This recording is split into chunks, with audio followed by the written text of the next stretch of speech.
and welcome to the Open Ocean Pod. On this podcast, we welcome everyone to learn more about ocean science and the different career pathways into the field.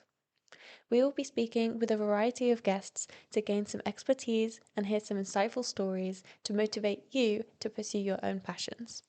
I believe that we can achieve greatness when people from all different backgrounds come together to share their knowledge. So that is why I've created this podcast as a platform for everyone to share their thoughts and hopefully make waves in the marine science industry. Thank you for joining us on the Open Ocean Pod, and I hope you enjoy today's episode. Welcome.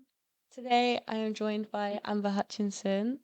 Amber is from NASH Maritime and she is a graduate of Southampton University, doing marine biology degree. And she is a maritime consultant here to talk to us today about her sort of educational background, how she came to where she is now, and to spread some knowledge on her research and her work in her day-to-day life, and also give us some advice to get into consultancy and sort of where that path can take us. Yeah, exactly. Thank you so much for having me. Really excited to be here. No problem. So, to start off with, I would just like to ask you, what is your field of study and why? So, my field when I was studying was marine biology, and that's something I always wanted to do. I would say, like, as cliche as it sounds, one of my earliest memories from when I was a child, I was probably about 5 years old. I was at an aquarium on a family holiday. We were in the Bahamas, and it was this amazing, like, ginormous aquarium. It was like the biggest, most special, amazing thing I've ever seen in my life. And like all of those memories really stuck with me. I remember watching these like giant manta rays like swim past the glass. I even remember one of them was called Rose. Like I remember so much about this aquarium and how it felt to be there and just being in like complete awe. And like honestly, since then, nothing has been more interesting than that. So yeah, I guess part of me like always thought I was going to go into that field. I love that. How did you get to be where you are now? Yeah, sure. So I'll start at sort of when I was at school. I didn't really know exactly what I wanted to go into initially. I was quite torn between my creative side and then my sort of passion and interest for marine biology. So I ended up doing a little bit of both while I was at school and at sixth form. I was doing sort of internships and work experience along both lines. And then I decided that I would settle on doing a sort of scientific course and pursue that line. And then if I wanted to go back to my creative passions later on, I could always kind of do that or do it in line with my studies at the same time. But I really thought I'd chase my interest in marine biology and keep up the momentum of studying because I didn't want to kind of lose that momentum where I was and then feel like I couldn't go back into a more academic field. So yeah, then I took a gap year, but it was during COVID, so there wasn't a whole lot going on during that. But I obviously looked around a few different universities to look for a marine biology course that I really liked. And I feel like Southampton was quite an obvious choice for me because I loved all the facilities and I just got a really good feeling when I came to look around. And so settled on that and got a place. And then, yeah, after that year out, I did my first year in marine biology and continued for my bachelor's degree. So I just want to ask if you did any extracurricular activities that sort of build up your skills to help to get your job where you are now. Yeah, so I think there's a lot of things that you can add to your CV that sort of say a lot more about you.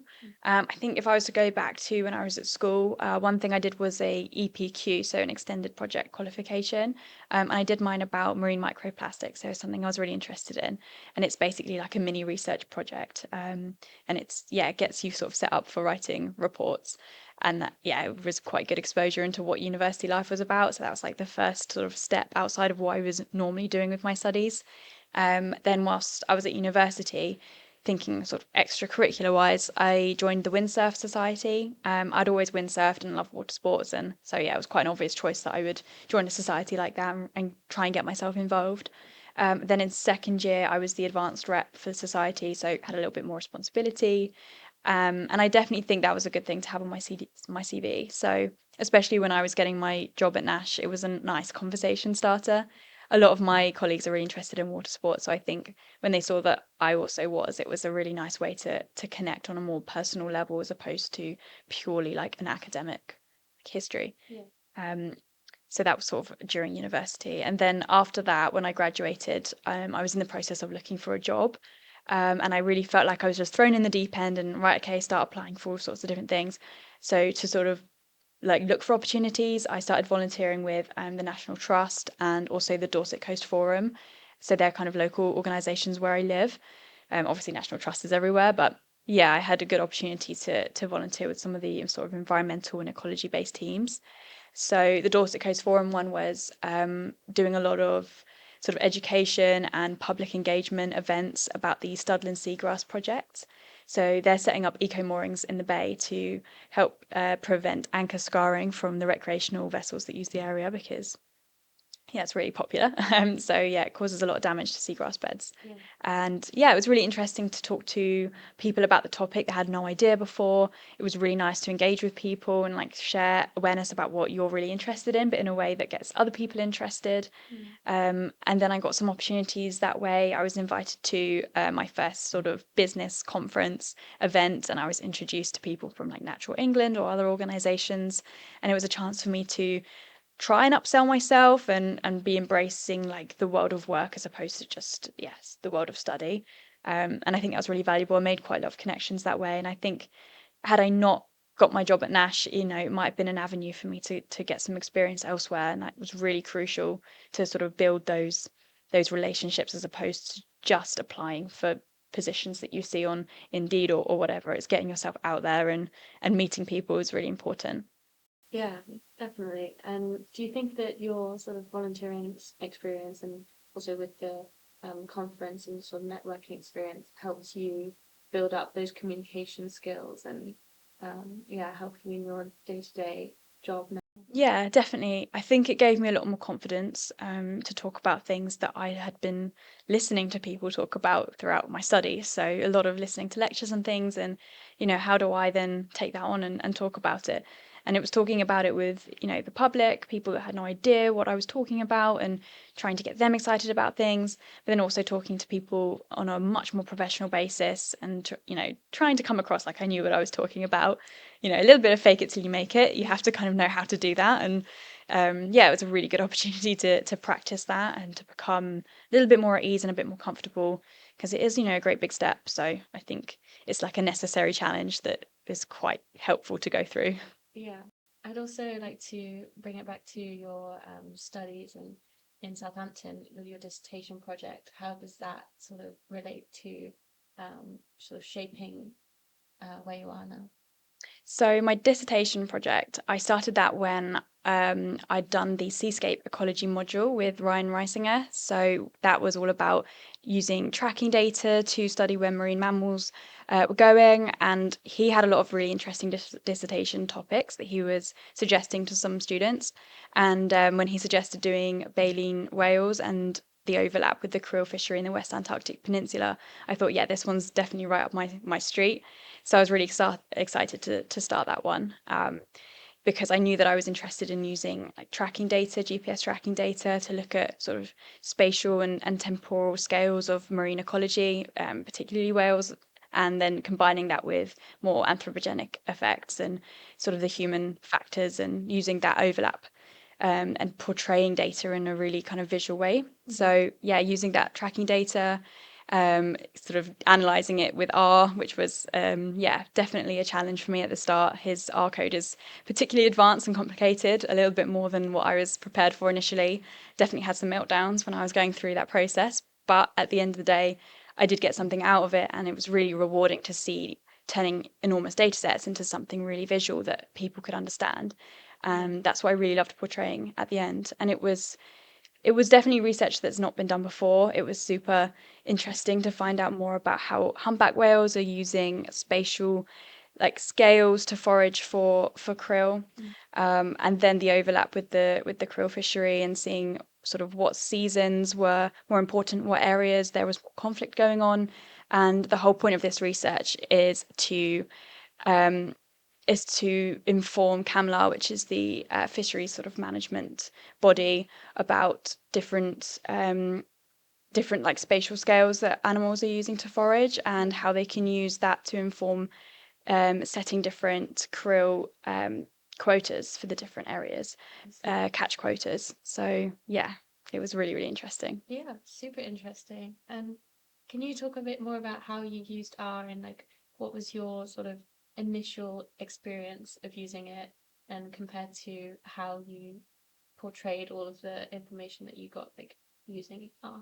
Yeah. So at the start, you learn really basic things with R and you think, okay, how can I turn this into something? Mm. But a lot of it was using models with R, and then the models would create kind of an output, whether that be sort of statistical or graphical at the same time. So I produced a lot of graphs. And then at the end of kind of doing multiple different steps with R, it was sort of loads of different scripts at the same time. I was running like 3 different types of models, like time spent modeling, first passage time modeling. The outputs of all of those models I then could put into one thing and create kind of plot that data on a map. So then I produced maps with different kind of circles on that showed where the krill fisheries were operating, where the whales were foraging, where they overlap. And yeah, that was kind of the pathway, but it was a lot of different steps. And it was, yeah, a lot of me manipulating code and kind of inputting my own data into scripts that Ryan had already made. I see. Yeah. Okay. And sort of how does that experience relate to your day-to-day job now? Do you use any sort of skills from that or? Yeah, I think R definitely helped me with where I am now. So at the moment, what we use for data analysis is Python, which Mhm. has a lot of similarities. Mm. Um, and there's already scripts made as well by the data analyst in my team. So we end up kind of getting to know Python using his existing scripts, inputting our own data, things like that. And then we use that data analysis in QGIS. And yeah, we would just turn that into more like spatial representations of whatever we're doing. But yeah, it definitely made me a little bit less intimidated by R, because obviously when you first start off using it, it is quite it's quite intimidating. And if you'd asked me 5 years ago if I would be doing coding, I'd say absolutely no way. Yeah. Like, it didn't feel like anything I would be able to be good at. But I really feel like it's an important skill that kind of sets you apart from other people if you aren't intimidated by that. And you can, even if you don't memorize the language, you still recognize things when you're looking at different types of coding, and you recognize what it is. And that's like a big step, like having a general understanding. Yeah. So yeah, I sort of said to myself, no, you are going to learn this. It is going to help you. And yeah, I would definitely recommend that people don't sort of turn away and assume, oh, I can't do this, or it's not Yeah. my thing. Yeah. Yeah. Like coming from a sort of an artistic background as well, it's like it's not a one size fits all, like Yeah. anyone can sort of get involved. Yeah, exactly that. Yeah. That's really cool. That's really cool. So sort of moving on to your day-to-day job now, sort of you mentioned, it's very office-based, like coding. Is there anything else that you would like to sort of share about your day-to-day, what it kind of looks like? Yeah, so obviously I'm doing shipping and navigation studies. So as a maritime consultant, we look at risk associated with any kind of developments at sea. So a lot of my projects are based around developing offshore wind farms, or perhaps ports and harbours, things like that. And we produce navigation risk assessments, and we use that to help inform whether like that development is safe, how to make it safe, using data to build a picture of the entire sort of area and how that might change with the development of a project. Um, so yeah, it is a lot of data analysis, but then also writing up everything into a report. It's talking with a lot of different stakeholders as well. So yeah, I think it was good to get to know how to talk to people in a kind of more business setting. So Mm. I do a lot of workshops, hazard workshops, where we talk through different hazards and what we would score them in terms of risk. And then that also involves field trips to different places. So wherever that development is going on, we might meet up with the stakeholders wherever they're based. So yeah, that can be UK based, but also we have some international projects coming through. So yeah, there'll be opportunities to go on placements there. Yeah. And then the other thing we might go off and do is navigation simulations. So, for example, if ferry companies are concerned about the location of a wind farm, we might assist them in carrying out simulation runs of how they would operate in the area with the wind farm. So there's a few places around the UK that offer that. Yeah, and I've had quite a laugh driving the tugboats around and testing out these simulations. Yeah. Yeah. Yeah. Well, it's like way more varied than I feel like a lot of people would assume. Yeah, I think in my company it definitely is because we're not a particularly big team, and it means that you can dip your toes into lots of different like areas of consultancy as well. You're not just put into one box and do one thing. And if I had an interested in different like side of the company, I could kind of pursue Yeah. that. And right now I'm just doing a little bit of everything and trying as many different things as possible. But it does mean we're not just doing one thing. Yeah. Yeah. I love that. I love that freedom. And I'd like to sort of ask you to say to our audience kind of what, in an all-encompassing definition, what would you say is consultancy? So, consultancy is quite a broad term, and I guess it would relate to providing specialist services to organizations on and basically giving them advice for whatever they are developing. And it's usually evidence backed, it kind of comes from a scientific standpoint. Mhm. So, for NASH Maritime, that's anything maritime risk related. And then for APEM Group, which is my like wider like, mother company, they're an environmental consultancy. So, there are other branches that we have that specialize in like ornithology, for example, so studying around birds, marine mammals, fisheries ecology. So loads of different specialisms, and then these usually get put together into an environmental impact assessment, which is kind of a giant report submission, and that basically provides a lot of advice around legislation, guidance, like all the policy around what developers need to do to conform to regulations in whatever country. So yeah, they need to pay attention to all of these things, and that's kind of the way in which we put it all together into one great big document, and provide advice based on that. Yeah, and it seems like such an amazing way to do it as well with an integrated group like the APEM group. Do you feel like there are any sort of special differences being part of the APEM group? Yeah, so APEM Group obviously being a big company, it comes with big company benefits as well, and it's really nice to integrate with some of the different teams. I'm usually trying to get involved with what some of the other teams are doing in the marine mammal ecology side as well. I'm always interested, and there's a lot of ways in which we can learn more about what the other groups are doing. Yeah. So we're in quite kind of early stages of integrating. So things are changing all the time in how we operate on like a day-to-day basis. So a lot of what I do is still within NASH Maritime's limits, but we're being exposed to what other groups are doing as well. And we're really trying to find like active new ways of collaborating our services to better improve what we can provide for a client. So if there's fields that overlap, it's how do we take what other companies are doing and kind of merge it with our own and produce a more accurate and better result for those clients.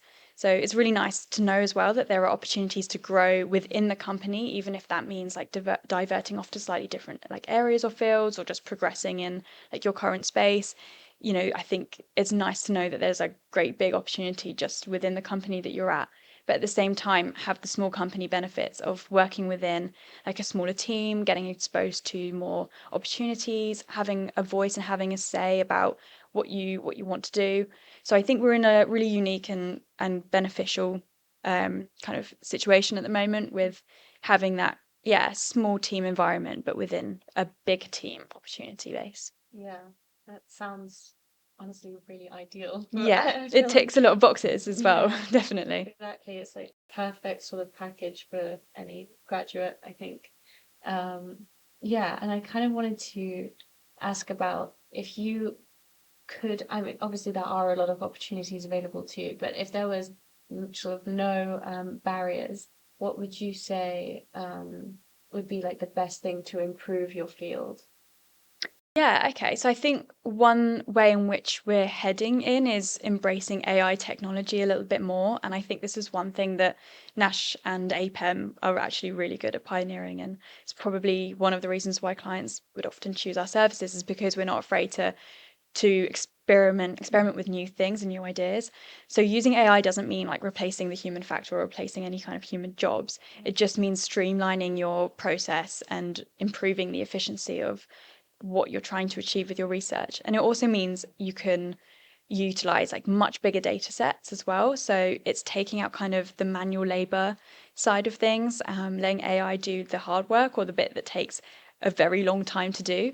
And then, you just get kind of more accurate results. and things like that. So at the moment, we're training an AI model to recognize different vessel types from CCTV footage.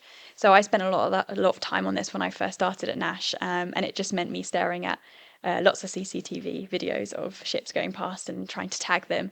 And I can see how that would take such a long time, but it's really valuable data. So certain ships and vessels don't use automatic identification system data, AIS data. So it means that their like tracks aren't recorded anywhere. So the only way that we can tell what kind of traffic is going on in a certain area, especially when it's like sailing yachts, things like that, the only way to tell what's going on is if use CCTV footage and like manually look at what activities in an area. So if we can train AI to kind of synthesize all of that data together, it will like really boost what we can do. I mean, that's just one example, but I do think heading in that direction, we can really improve our services and just do a lot more. Yeah. Yeah. Yeah, it really sounds quite amazing when you can think of the opportunities and the possibilities of having a bigger bank of data. Yeah. Because ultimately, I mean, that's what guides our decisions to improving like the services, like you said. Yeah, I think a lot of people are quite afraid of using AI, and I think there's also like loads of negatives with it, but this is a really good way in which, we can use it and use it to our advantage and just do a lot more. Yeah, exactly. And it's like not just in maritime either, it's across all sort of consultancies and environmental consultancies as well. Yeah, anything database, I would say it can really be used. Yeah, exactly. So I'd like to move on to talk about your passion for the relationship between anthropogenic impacts and the ocean. And do you have any sort of general advice for day-to-day people trying to strengthen that connection with the ocean? Yeah, so I think there's a lot of pressure on people to sort of make a lot of sustainable choices, especially like in this day and age. There's a lot of, there's a great big movement to help, reduce your global warming impact, or to just, eat less meat. And there's so many different ways in which people are being told to do the right thing. And I think especially like in my line of work, I've really realized that you can't put too much pressure on people. It doesn't really get you the results. And if you want to share like your passion for something, I think it's more important to find that balance, and make good choices, but in every aspect of your life, and just try and live like a good life and reduce your impact where you can, but don't hold yourself, to standards that you can't keep up with and that like dishearten you or that put people off. And if you have a message to share, then share it in a way that is approachable and achievable by people that may not have your like background and your understanding. So in consultancy, we talk with people whose main priority is to build their wind farm and to get it done, and they have so many other factors and stresses. And if you really put them off by making them feel bad for not considering this highly enough or not prioritizing this, then the things that are of most importance will not get heard and will not get listened to. So you can think about it from like in real life, in business, in practice. Yes, that's a really good strategy, and that's what consultants do. We offer advice on a specialist field, but in a way that other people can like interpret it and use it for good. And then in your day-to-day life as well, I think you don't have to be just fully extreme one thing to do, to give to a good cause, and to uphold the standards that you want to uphold and do the right things by the environment if that's what you're interested in. So yeah, I just try and make good small choices in every aspect and really try and like share that and encourage other people as opposed to just one extreme opinion or viewpoint. Nice. I like that balanced approach. I think that it definitely, conveys your message a lot easier to a broad range of people Yeah, rather than just sort of catering to the people on your side. exactly. Yeah, it's about bringing people that immediately aren't on your side because they're like afraid of a great big push towards environmental things that you must do. I mean, if you look into any topic too deeply, you find that you can't do anything without it being, unsustainable, or all sorts of things that can be quite overwhelming. So, yeah, by making it more accessible and approachable, if everyone was to take on that approach, we would be in a much, much better position rather than like a select few going for an extreme approach. Yeah, interesting. So I'd like to sort of round off this episode by asking you if you have any sort of advice for your younger self.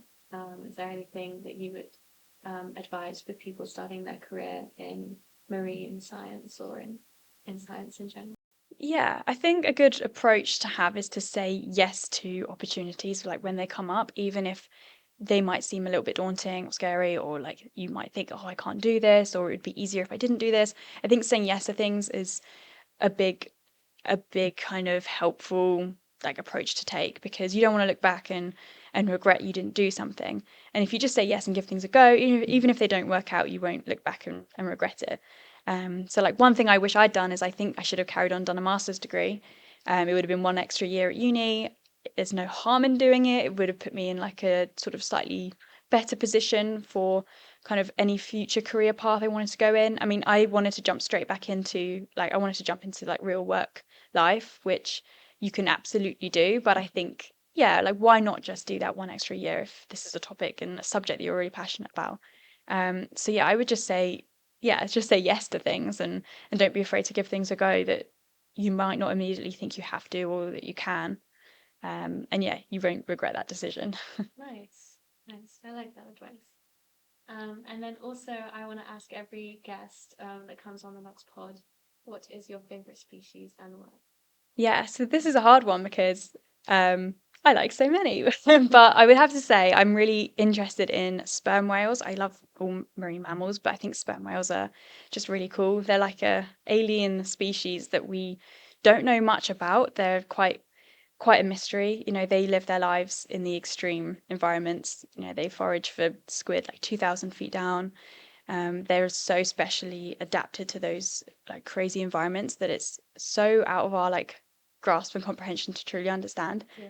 You know, I think they're the loudest animal in the world. They emit click sounds as loud as 230 decibels, which does make them officially the loudest. So they have all these cool adaptations, yet we still find some connection that we can relate to at the same time. So they have really close family bonds. They have really close like friendship bonds within their pods. They have like a unique language that they speak only among their like clans. And I think, yeah, we can almost relate to them and not relate to them in so like in the extremes, Yeah. that it just makes them such an interesting and fascinating animal that can like really show us a lot about what we don't know. And that's really cool. That is really cool. Um, so thank you for coming on the episode. Is there anything else that you wanted to sort of go over? Yeah, thank you so much for having me. This has been really cool, really nice experience. Really nice to chat about something that I'm interested in. Absolutely. I guess one thing I could say to other students, because I've been in the exact same position, like perhaps when you're graduating and you're looking for jobs, it can be quite an intimidating process. You know, I went through quite a chunk of time where I was applying for jobs, a lot of them online, and it's a bit hard when you're just, you know, throwing in an application form with a bunch of other people and you might think you are perfect for a job, but you still get overlooked and you think, oh, why? Like that was perfect for me. But that is kind of unfortunately the way a lot of systems are just set up. And I think it's important not to get too disheartened by that, you know, to kind of have a little bit of resilience and like perseverance, because if this is really something you want to do, you can kind of find your way there. And I would just suggest looking for any avenue in and kind of running with that, and just, yeah, looking for opportunities outside of the course and just trying to meet people and ask questions and ask for jobs or ask for opportunities, and do volunteering, and do as much of that as you can. Yeah, so think outside the box, say yes, Yeah, go for it. all that positivity. Absolutely. Yeah. I love that. It's such a great message to leave for our wonderful audience. And yeah, thank you so much for being here. You've had some amazing advice, and yeah, you've been absolutely inspiring. Thank you so much, and good luck, guys. You got this. Thank you. Thank you for joining us on the Open Ocean Pod today. Make sure to leave a like or comment if you enjoyed. And don't forget to check out our Instagram or LinkedIn pages for any updates, and if you have any requests or feedback, we'd love to hear it. Listen on YouTube or Spotify next week for another insightful episode. See you next time.